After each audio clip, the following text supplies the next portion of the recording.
President Trump and Kim Jong-un could soon meet face-to-face. Good evening, everyone. I'm Jim Marique. And I'm Amber Sipe. The countries are still negotiating terms, but the two leaders are expected to discuss national security and the future of nuclear weapons. NBC's Blaine Alexander has more on the delicate discussions. Thank you all for Kim Jong-un and President Trump ready to come to the table in what would be an unprecedented meeting to discuss ending North Korea's nuclear program. Let's be very clear. The United States has made zero concessions. This meeting won't take place without concrete actions that match the promises that have been made by North Korea. But will the potential benefits outweigh the risks? North Korea has made promises like this before. It's very risky, very unorthodox. I'm worried that Kim Jong-un is setting us in a trap, but I support the president. President Trump talking with leaders of China and Japan, promising not to let up on sanctions, even as Kim Jong-un is reportedly eager to meet. But experts say North Korea has its own agenda. They also want American troops off the Korean peninsula. This is going to be a very dicey and difficult negotiation.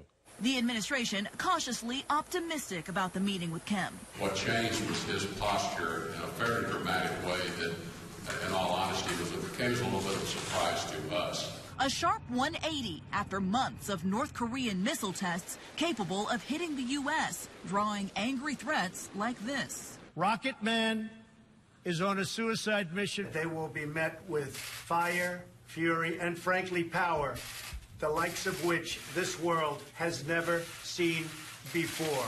The White House rejecting criticism that the talks would elevate a volatile dictator, instead insisting President Trump is getting exactly what he wants.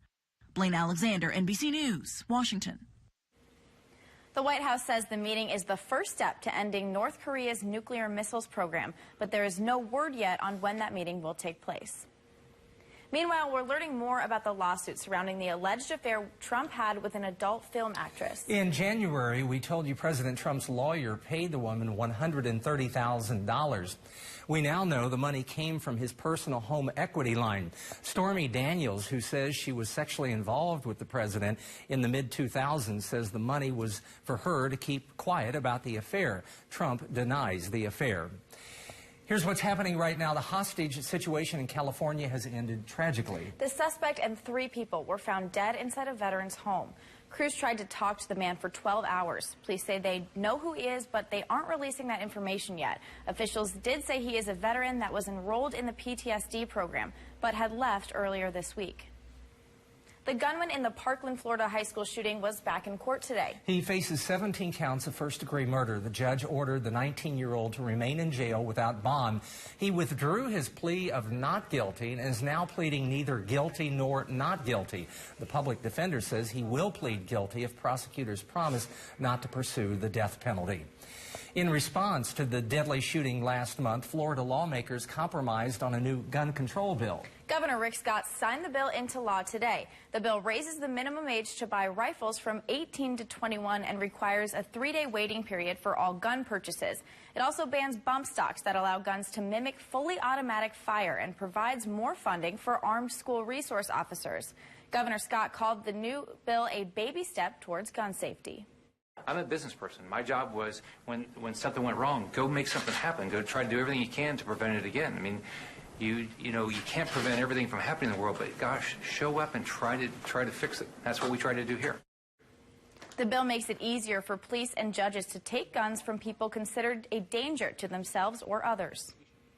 The NRA immediately responded with a lawsuit. The NRA says raising the minimum age to buy a gun to 21 violates the Second Amendment. It says 18-year-olds are considered adults for almost all other purposes. The NRA says it does support increased funding for does not support increased funding for armed teachers. Back in mid-Missouri, the man who brought Governor Greitens' affair to light testified before a House committee today. And his attorney held a press conference right outside that meeting. KOMU 8's Gabrielle Hayes tells us what he said. As members of the Missouri House Committee continue to investigate the governor, the attorney representing the ex-husband spoke to reporters. We're here today to address something that has become an issue of importance. He was referring to the woman's family. But we are dealing here with human beings. We're dealing with a woman who has been victimized, her family, her children. and his client's appearance before the committee. The fact of the matter is my client has been requested to produce recordings, and I will make it very clear to you right now that every one of those recordings have been provided already.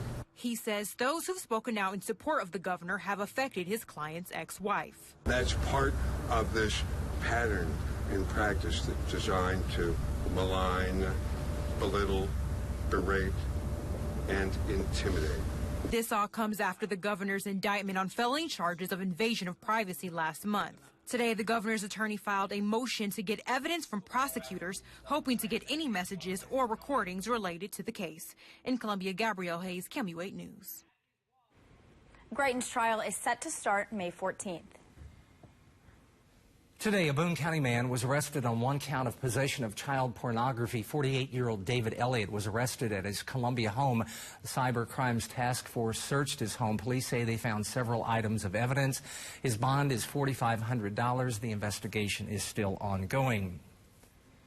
Missouri State Highway Patrol made a huge discovery during what they said was a minor traffic stop Thursday night. Troopers found this, 50 pounds of marijuana wedged into door panels after a stop on I-70 near the 130-mile marker. They arrested Yusno Morris Oliva. He's facing charges of possession of a controlled substance. He's currently being held on $4,500 bail.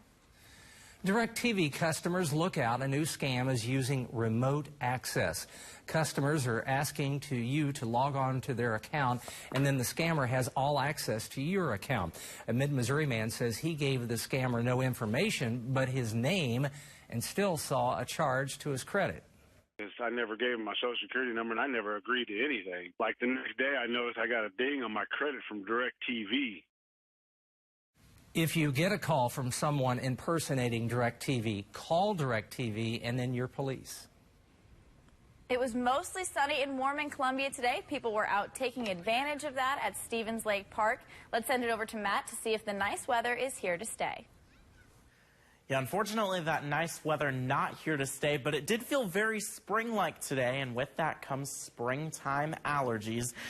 Weed pollen and tree pollen are all elevated, so maybe time to start taking that allergy medicine if you suffer from spring allergies. Right now, we're at 39 in Columbia, 44 in Jefferson City, 43 down at the Lake of the Ozarks. But look up at our northern counties. 35 degrees in Macon. They had a lot more cloud cover throughout the day. That kept temperatures from warming up too much. But now that cloud cover has moved out of the region and we're seeing mostly clear skies. Now temperatures are going to fall off. Those temperatures are going to continue to fall throughout the overnight hours. We'll have patchy cloud cover temperatures falling into the middle 30s. By 3 a.m., 36 degrees. You can see that cloud cover across the region, and that cloud cover will continue to increase as we go into sunrise tomorrow morning. Rain chances return tomorrow night, and snow chances are in the forecast for Sunday. We'll talk about that in just a little bit. How one group of Columbia kids has found a fun way to eat their vegetables. Plus a global celebration without leaving Columbia. The biggest green thumbs might soon be found in Columbia elementary schools. KOMU8's Sydney Olson is live to tell us how students are taking charge of their own indoor gardens. The kids will be pitting their skills against the CPS K-12 science coordinator to see who can grow the largest head of lettuce in the spring. Pumps it up to the top and then drizzles down. Students grow lettuce, basil, cilantro, and more in these garden towers in their schools. The children watch things grow and then make their own salads from all of those vegetables. They can change the lighting if they want, the timing. They can change the level of nutrients. They can change how long the pump's on, and they're going to try to beat me on how much lettuce that they make. The Columbia Public Schools Foundation presented a $2,000 check today to fund the garden towers in each elementary school for another year. $1,800 was raised by the Lucky's Bags for Change program. Customers who used reusable bags were given wooden dimes, which they could then choose to donate to a local nonprofit organization. One member of the foundation says the kids are really excited to taste the veggies and herbs from their gardens. We were asking them, what do you want on your salad? What do you put in? Oh, tomatoes and celery and carrots. Members of the foundation say they want to keep funding the project for as long as they can. Reporting live in Columbia, Sydney Olson, KOMU 8 News. Today, Columbia students turned their halls into a global celebration. Hickman and Rockbridge students showcased traditional foods, dance, and dress from countries around the world. Gentry Middle School focused on inclusion with presentations from reigning Miss Missouri, Jennifer Davis. As only the second diverse person to become Miss Missouri, inclusion is very important to Davis. This was the first multicultural day Gentry has had in several years, but the principal says they want to make this an annual event. A man who spent 20 years in community service was honored with a blood drive today in Columbia. Curtis Bowl worked as a network engineer for Landmark Bank, where the blood drive was held. Bowl volunteered with MU Athletics for decades and other groups. Those who knew him best say he would have appreciated today's gesture. Curtis made an impact on many different lives across the community, and so he, looking down on us right now, he would be really proud of us to be part of this blood drive in his honor. Bowl died of cancer last August. Co-workers said he frequently gave blood in addition to the volunteering. Why a landmark decision in India's Supreme Court has protesters up in arms. Welcome back to KOMU 8 News at 10. You're looking at our time lapse from the Columbia Regional Airport today. We had quite a bit of cloud cover, but also quite a bit of sunshine as well. It was off and on, a mix of sun and clouds. Temperatures warmed into the middle 50s, and we are looking at another day of 50s for tomorrow. But right now we are sitting at 39 degrees at the Columbia Regional Airport. Winds are out of the east-northeast at 13 miles per hour, and it feels like 31 degrees out there. We did have some showers across southern Missouri, but there's a lot of dry air in place, so we're dealing with that, and we're going to be watching that over the next several days. But our rain chances aren't really going to move in until Saturday evening, and we'll be keeping you updated on that. One thing we are going to have tomorrow, though, is increasing cloud cover throughout the day. High temperatures top out near 56 degrees. By about 7 o'clock, that's when our rain shower chances will start to increase. Then as we go into Sunday, that's when we'll have morning rain and even some evening snowflakes. Temperatures warming into the lower 40s, so it is going to be quite a bit cooler. Tracking it out for you hour by hour on our weathercast as we go into Sunday morning. That cloud cover starts to fill back in. We'll call it partly sunny. Then as we go into the afternoon hours, cloud cover will start to build in even more. We're mostly cloudy into those 50s. By 7 o'clock, that's when we'll start to see the chance of rain increasing. However, I think we're mostly dry for a good chunk of the evening hours. Here comes that rain, though. By 5 a.m., we're looking at those scattered showers across the region. Those are going to continue as we go through the morning hours. But then as we head into the midday and afternoon hours, still seeing some scattered rain showers. Also, brief chances of some snow to mix in. Now, this is going to be very similar to Tuesday. However, the snow isn't going to be as heavy and the winds aren't going to be as strong, but we are going to see the potential for those light flurries across the region. No accumulation is expected and no problems will occur out on those roadways. Just light flurries. If we see anything, that rain will continue to move through and will begin to push out of the region as we go through the rest of the evening. And as we go into Monday, we're going to be seeing a lot of sunshine, and a lot of sunshine is in the forecast as we head into next week. Looking at those rainfall totals, not impressive at all. Less than 1/4 of an inch across the board, but some areas up towards Moberly and Macon may not see much of anything at all. So we're going to be continuing to watch that very closely as we go through the next several days. But for tonight, we are partly cloudy. Temperatures falling to about 35 degrees. It is a cool and quiet evening going through the day tomorrow. Temperatures warm back into those middle 50s. We're mostly cloudy throughout the day. Winds not too strong either. Then as we go through the next several days, we are going to start to see those temperatures cooling off just a little bit. Saturday night as you head to bed, don't forget to set those clocks back, or rather forward an hour. We spring forward. And then by Sunday, we have that wintry mix. Then we'll start to warm up as we go into next week. By Thursday and Friday, we're back into the 60s. All right, thanks, Matt. After the break, why British officials are calling in the troops to investigate a suspicious death. That's coming up, but first, your lottery numbers. Good luck.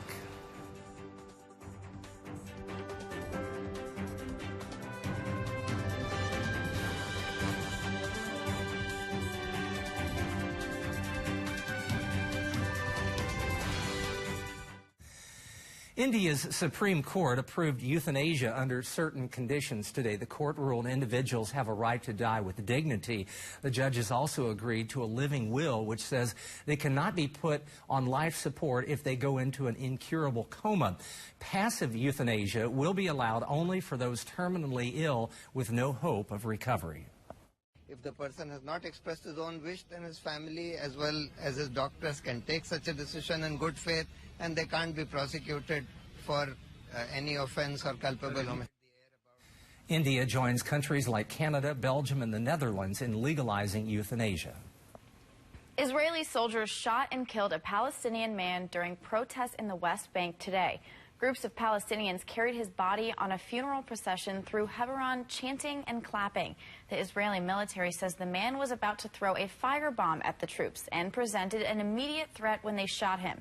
Tensions between Israelis and Palestinians have risen since President Trump said he recognizes Jerusalem as the capital of Israel.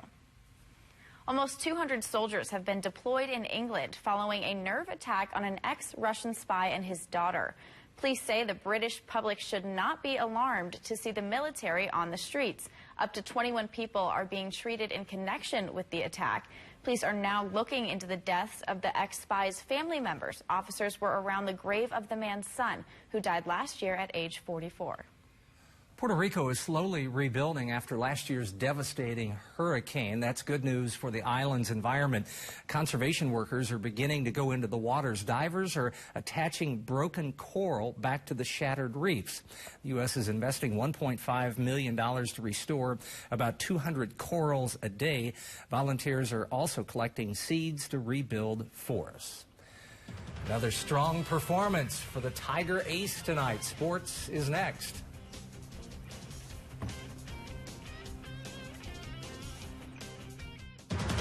Now, from the Ford Sports Desk, KOMU8 Sports. The SEC tournament continued on today from St. Louis, minus the Missouri Tigers, following yesterday's 62-60 loss to the Georgia Bulldogs. With the return of freshman Michael Porter Jr., the loss to the 12th-seeded Bulldogs came as a big surprise to Tigers fans. Missouri, though, doesn't have much time to hang their heads with the NCAA tournament right around the corner. The Tigers will find out on Sunday Night Selection Show where they will be playing and who against. Mizzou is holding a free event Sunday night starting at 5 p.m. at Mizzou Arena for fans to watch a selection show with the team. Junior forward Kevin Puryear told the media after the game yesterday that he's not dwelling on the loss. To be honest with you, I'm just grateful to be in this position. You know, as a Missouri kid, I've always, you know, with a couple of rough years that we've had, to have something to look forward to at this point in the season is extremely exciting for me and extremely exciting to experience with my teammates as well. Even without the Tigers, the tournament must go on. Earlier this afternoon, the Alabama Crimson Tide continued to put on a show, blowing out the one-seeded Auburn Tigers. The Tide started the second half on a 20-1 run, led by Colin Sexton, and they never looked back. In the second game of the day slate, the Kentucky Wildcats blew out the Georgia Bulldogs. Kentucky was able to hold Deontay Mayton to only 9 points. In the night slate, Tennessee barely knocked off Mississippi State. The Bulldogs are barely holding on to the chance to play in the NCAA tournament. Lamonte Turner led the way with 15 points for the Volunteers. And right now, in the last game of day 3, Arkansas is leading Florida 54-48 in the second half. And to cap off the basketball day, we'll jump to a little high school playoffs, where Van Far won the Class II state championship with a 56-55 win in overtime. With everyone's minds focused on March Madness and the upcoming NCAA tournament, the Tiger football team is hard at work preparing for the upcoming season. The Tigers have begun spring practices with Mizzou's spring game just a little over a month away. One of the new additions to practice for the Tigers is the presence of new offensive coordinator Derek Dooley, who comes over from the Dallas Cowboys, where he was the wide receivers coach. Earlier today, redshirt senior Paul Adams talked about the adjustments the Tigers are already making under Dooley. Obviously, having someone who's been coaching at the next level the past 5 years just helps all of us out tremendously. You know, there's a lot more thinking in this, but, you know, that's what the next level is. It's just a lot of thinking. Mizzou baseball continued its season-long 9-game homestand tonight against LaSalle. The Tigers sent reigning SEC Player of the Week Bryce Montes de Oca to the mound after tossing 7 no-hit innings last week. It was a cold and windy night at Taylor Stadium. A lot of the Tiger fans, though, still braving the winds to go out because they wanted to see their ace on the mound. Like I mentioned, 7 no-hit innings last week and much of the same tonight. He gets 2 strikeouts early on. He was dealing, but the Tigers' offense would back him up in a big way. Here it's going to be Zach Hanna singles one into right, scoring Trey Harris. The Tigers would get 2 on the board, and they scored 2 more runs in the third. Flirting, though, with another no-hitter, Deoka ran into some trouble in the top of the 5th. Runners on first and second, and LaSalle's Brian Tago ends the Tigers' streak of 39 consecutive batters without a hit, with a 2-run double to left to cut Mizzou's lead in half. LaSalle trying to do anything they can to really manufacture some runs against the Tigers' ace, but once again, he would have some offensive production here. Brian Sharp smacking one into almost the same exact spot in the left field corner. More runs would score for the Tigers. They would go on to win this one 8-5, a 6-game winning streak for Missouri as they head into the second game of this series tomorrow night. Today, the Tigers softball team began conference play. Mizzou traveled to Knoxville to take on the 4th-ranked Tennessee Volunteers. The Tigers found themselves in most of the game, but eventually dropped the series opener 7-4. Missouri cut it to 1 run in the 6th inning, but the Volunteers broke the game wide open with a grand slam in the bottom of the inning to shut down the Tigers' comeback and snap their current 6-game winning streak. These two will go at it again tomorrow afternoon at 1 p.m. You can watch it online on SEC Network Plus. And finally, Missouri's Carissa Schweitzer continues to shine and dominate for the Missouri Tigers track and field team. A 6-time All-American, she holds 10 individual records for Missouri, and tonight the junior became the first 4-time national champion in Mizzou history.